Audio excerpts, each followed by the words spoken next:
You can have a person talk a good talk, but unless they can actually demonstrate what they're talking, they're full of shit.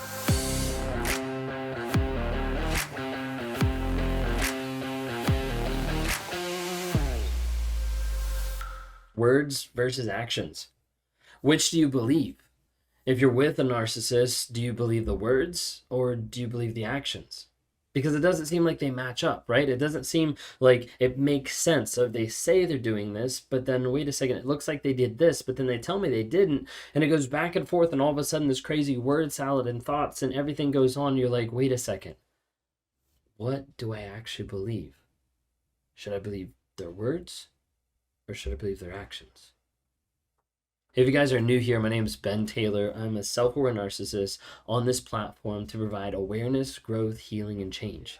And I do that in a couple different ways. I do that by providing one-on-one services with people all across the globe to be able to talk to them and help them break out of their trauma bond. They'll get to the place where they are able to rewire their mindset, change their story, and change their life. And I do that on a day-to-day basis. And I work with people like that. And then I work with people sometimes that are also narcissists that come and they say, hey, I think I have traits. Like, what do I do? How do I work on them? I don't talk to a lot of narcissists because a lot of times they don't come back because they're either looking for validation or they're looking for an excuse to say they're not a narcissist or they don't have the traits, and then they run away. If you're one of the people that wants to fix your narcissist and wants to send them my direction, if the narcissist doesn't want to come my direction, then don't bother. Don't waste my time. Don't waste theirs. Okay? We do have a lot of different community that we're trying to build of people that have like-minded people that have been through the craziness, that have been through the same muck that you're going through. The gaslighting, the lies, the manipulation, the mental, the verbal, the physical abuse, all those different types of things. And they'd love to be able to help you. So download, if you can, the NARC app. It's in Apple and Google Store. Would love to have you interact there. You can track your no contact. You can record your truth. You can ask advice from other survivors who are in the middle of it or have gotten out of it. You can join our monthly coaching calls to be able to help kind of guide you towards the future and like focus you on what's next. How do you keep growing, changing, healing, developing? Would love to have you interact there. If you're listening on Apple Podcasts, Amazon Music, Spotify, anything like that, thanks so much. Just like, rate, or review, or send a link to someone. Share this with a couple people so that they understand a little bit more about, wait a second, what's actually going on with the relationship that I'm in. Or maybe they're in a relationship with a narcissistic person. We need to provide more awareness to people out there. And that's what Raw Motivations is about. Awareness, growth, healing, and change. If you guys haven't had a chance, follow on any of those other platforms, just look up Raw Motivations. So I was talking today about the idea of words versus actions, because that's what it comes down to. It's like, which do I actually believe? Do I believe their words versus actions? A lot of times you'll see this in the relationship when the narcissist is trying to stay in the relationship a little bit longer. For instance, you get to the place where you're like, wait a second, I can't handle this anymore. You cheated on me. You lied to me. You gaslit me. You've manipulated me. All these different things. You start to realize like, hey, something's going on in this relationship. And the narcissist is like, oh, wait a second. Like, I'm going to change. Like, let me fix this. Let me work on this. Let me do whatever I need to do to make it better. And the problem is you'll see a narcissist that'll say, hey, I'm changing. But then they never demonstrate the change in their life. They just say, and they just throw up words of like, hey, this is happening. I'm going to do this. I'm going to get into therapy. I'm going to focus on this, whatever it might be. And they get to the place where they're not actually changing who they are. A lot of times you'll have the person that says like, I'm trying to do the right thing. Like I'm trying. Can't you see I'm trying? And over a period of time, you realize over a month, over a year, over 10 years, you realize that all their tries were just an extension of them staying in your life. Oftentimes, a narcissist will use the idea of changing or trying to be a future fake. To say, hey, this is going to happen. I'm going to change. I'm going to be the man you want me to be. I'm going to be the wife you want me to exemplify. I'm going to be the partner that you deserve. And they keep trying and they keep looking and they keep saying, this is going to happen. But it never does. And the reason why someone does that is not because they're actually changing, but because they're trying to extend their stay in your life. Typically, that's to uphold the mask, to appear a certain way, to act a certain way in front of others. But ultimately, it's just to stay there. Maybe it's comfortable in the relationship for them. Yes, it's chaos, but they are the chaos. Maybe it's comfortable because they don't have to pay for things. Maybe it's comfortable because they're leeching off of you, whatever it might be. But they'll keep saying, I'm changing, but you won't see the demonstration of it.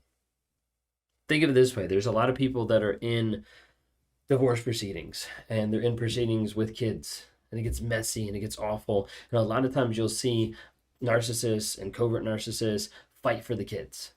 They're like, I want to be with the kids. And you're like scratching your head and you're like, wait a second. Like, you weren't here for the first like 6 months. You weren't here for the first 2 years of them being kids. Like, why do you want the kids so much? And they'll fight and they'll fight and they'll fight. And then it comes down to the place where they're actually like figuring it out, or like what they'll take. And they'll ask for like the least amount of time possible. Because at the end of the day, they don't care. All they're looking for is something to put up on their mask of saying, hey, I'm a good father. Hey, I'm a good mom. But they don't care about developing and spending time with the children unless the children are helping support that image. Helping support the mask of this is who I am, or this is how I look. If the kids are going to help with that, then that's great. This is why a lot of times you'll see narcissists that will disengage from their family and from their kids from oftentimes ages of 0 to 3 or 0 to 4.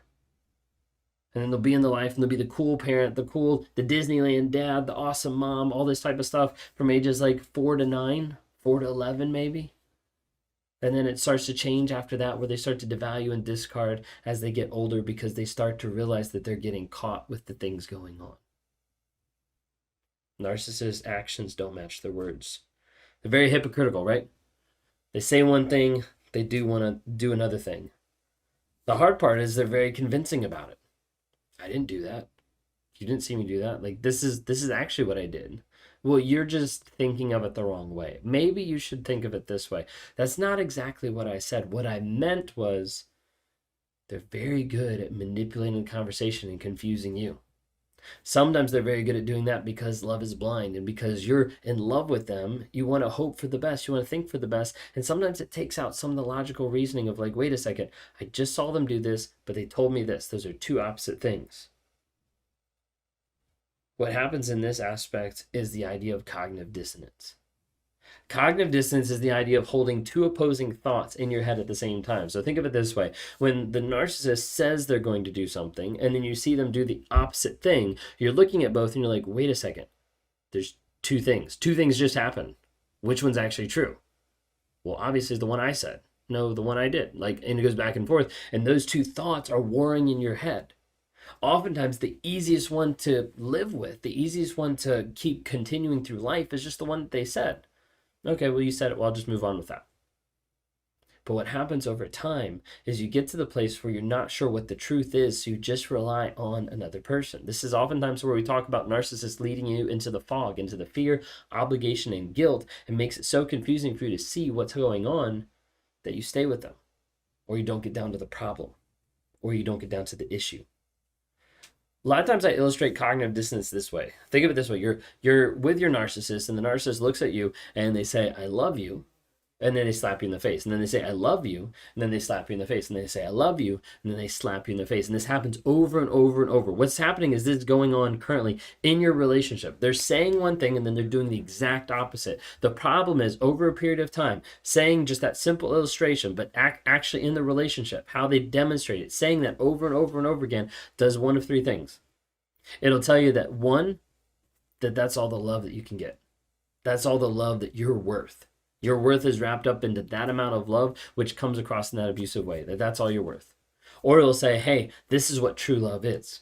And so you're like, oh, like love is this. Oftentimes people get stuck in this mindset when they've come out of a narcissistic family or household and they go with another narcissist, or they go from an overt to a covert. They're like, oh, this is what love is, because it's easily identifiable as being what was in the past.